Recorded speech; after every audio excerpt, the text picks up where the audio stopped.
శ్రీ గురుభ్యో నమః.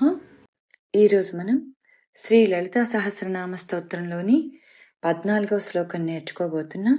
ఇందులో 33, 34 నామాలు ఉన్నాయి. ఈ 2 నామాలు 16 అక్షరాల నామాలే. 16 అక్షరాల నామాలను విడదీసి చదవకూడదు, పూర్తిగా చదవవలసిందే. కేవలం సులభంగా నేర్చుకోవడానికి మాత్రమే పదాలను ముందుగా నేర్చుకుని తర్వాత నామాలను నేర్చుకుంటున్నాం.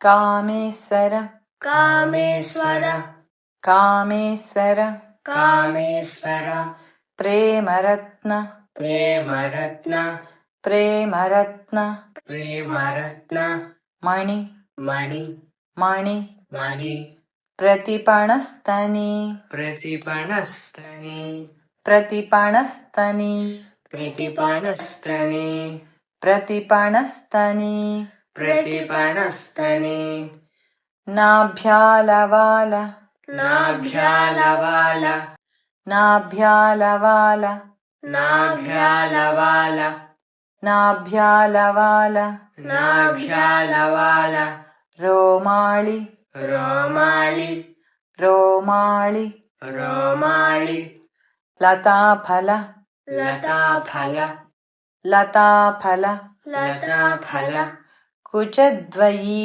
కుచద్వయీ కుచద్వయీ కుచద్వయీ కామేశ్వర ప్రేమరత్న కామేశ్వర ప్రేమరత్న కామేశ్వర ప్రేమరత్న కామేశ్వర ప్రేమరత్న మణి ప్రతిపణస్తని మణి ప్రతిపణస్తని మణి ప్రతిపణస్తని మణి ప్రతిపణస్తని కామేశ్వర ప్రేమరత్న మణి ప్రతిపణస్తని కామేశ్వర ప్రేమరత్న మణి ప్రతిపణస్తని కామేశ్వర ప్రేమరత్న మణి ప్రతిపణస్తని కామేశ్వర ప్రేమరత్న మణి ప్రతిపణస్తని నాభ్యాలవాల రోమాళి నాభ్యాలవాల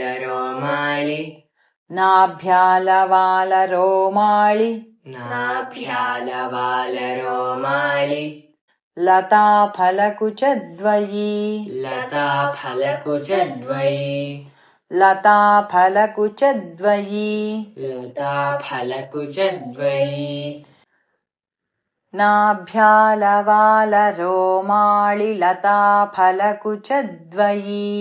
నాభ్యాలవాల రోమాళి లతాఫలకుచద్వయీ